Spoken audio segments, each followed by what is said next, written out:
Ah, la justice les amis, un endroit où l'on attend normalement de la rigueur, du sérieux et de l'impartialité. Ouais. Bon, en fait, là, l'histoire, elle est dingue. C'est clairement un détenu qui s'est dit « Moi, je veux me barrer de prison. Si possible, j'aimerais bien aller en hôpital psychiatrique parce que je me doute bien que la justice va pas me lâcher comme ça. Et donc, j'ai porté plainte contre moi-même. » Alors là, vous vous dites « Mais comment c'est possible que la justice ait reçu sa demande? Et surtout, comment ont réagi les juges ?» Non, parce que les arguments, vous allez voir, c'est une dinguerie. Donc, on est en 1995. Robert Lee Brock, accent américain. Bon, je mettrai pas d'effet parce que clairement je sais toujours pas les faire. Et notre cher Rob, il est derrière les barreaux depuis 2 ans pour cambriolage. Donc il a une petite peine de 23 ans, c'est tout. Oh, je pense que c'était pas un petit cambriolage, si vous voyez ce que je veux dire, mais en tout cas notre Rob, ça fait 2 ans là, qu'il tourne entre les plateaux repas, il en a marre. Là on parle des prisons américaines. Y a pas de ouin. Non, impossible. Rob, lui, son objectif, c'est tout simplement d'être transféré de la prison en hôpital psychiatrique. Donc lui, il réfléchit à une idée complètement folle, qu'on le prenne pour un fou, et fils à hôpital psychiatrique. Bon, chacun ses projets dans la vie, chacun ses rêves, ok? Il y a des gosses qui veulent aller à Disney, Rob, il veut aller en hôpital psychiatrique. Donc là, il est dans une prison en Virginie, américain. Donc là, il s'est levé un matin, et il se dit, j'ai une idée de génie. Bon, après le petit déjeuner, parce que c'est sacré la bouffe.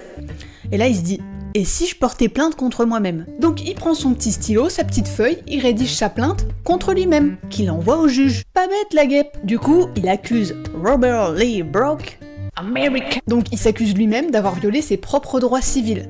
Mais attention, ça va plus loin que ça. Vous imaginez bien, il a réfléchi avant de passer devant le juge, voilà, un peu de jugeote, il avait du temps à tuer. Bon, du coup, accrochez-vous bien. Parce que du coup, vu qu'il porte plainte contre lui-même, il va se réclamer réparation, justice.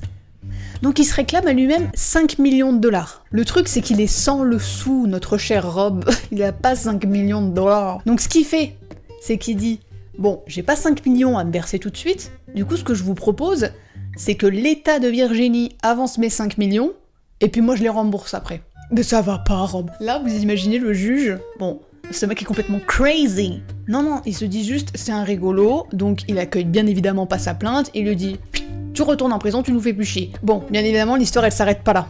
Rob, lui, il lui reste 21 ans à purger, il a tout son temps. Parce que nous, notre cher Rob, il a pas besoin d'avocat. Non, lui, il plaide sa cause tout seul comme un grand. Mais ce que je vous ai pas dit, oui, parce qu'en fait, il se réclame 5 millions de dollars, il demande à l'État de Virginie de les avancer, genre il a cru que l'État de Virginie c'était ses potes à la compote. Hein. Mais le plus fou dans tout ça, c'est qu'il va dire, en fait, j'ai entravé mes propres droits civils parce que j'étais ivre, et donc en étant ivre, j'ai pas respecté mes convictions religieuses. Bon, frérot, là, du coup, après cette tentative plutôt cocasse, là vous allez vous dire, bon, le Rob il va se calmer, il a tenté, c'est pas passé, il va purger sa peine, on n'en parle plus. Mais que nenni! Je vous ai dit, le frérot il a encore 21 ans, il a le temps, il en a des idées. Donc déjà il va faire appel, bien évidemment, et il va dire, attention, je cite, que le tribunal, il avait négligé sa revendication sur la base de la Religious Freedom Restoration Act American et du premier amendement, bien évidemment, toujours une histoire d'amendement. Ah, il manquait clairement pas d'audace, notre cher Rob. Robert, lui, il s'est pris de passion pour déposer des plaintes, il adore se plaindre. Donc il a continué sur sa merveilleuse lancée judiciaire. Ah non, mais il aurait clairement pu devenir avocat après tout ça. Hein. Donc en l'espace d'1 an seulement, 1 année, 12 mois, 365 jours, on arrête. Accrochez-vous, il a déposé 29 plaintes. Pour diverses raisons. Hein. Autant vous dire que si le plateau repas n'était pas bien garni, une plainte. On lui a piqué ses chaussures, une plainte. Ça fait 3 jours qu'il n'arrive pas à faire pipi, une plainte. Bien évidemment, aucune des plaintes n'ont jamais été reçues, hein. Il a plus perdu son temps qu'autre chose, mais en tout cas, c'est un beau modèle de persévérance. Du coup, qu'est-ce qui s'est passé après tout ça? Est-ce qu'il a continué? Est-ce qu'il a fini par sortir? Est-ce qu'il est toujours en vie? Et bah, en vrai, ce qui a été médiatisé, c'est surtout cette histoire de plainte contre lui-même, et puis après ça, plus trop de news, donc c'est un peu dommage parce que du coup on sait pas ce qu'il est devenu, j'ai fouillé internet de fond en comble, donc on ne sait pas ce qu'est devenu notre Rob. Pas de news, donc si quelqu'un a des news de Rob, donnez-en moi parce que bon, enfin donnez-en nous. Et voilà, c'est déjà la fin de cette histoire rocambolesque, mais quel investissement de la part de notre cher Rob. Alors ce qu'on peut pas lui reprocher, c'est clairement qu'il était déterminé, qu'il avait de l'audace.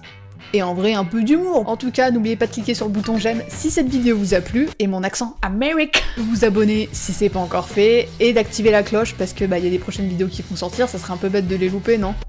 Oh, peut-être pas, hein. En vrai, je vous en voudrais pas. Allez,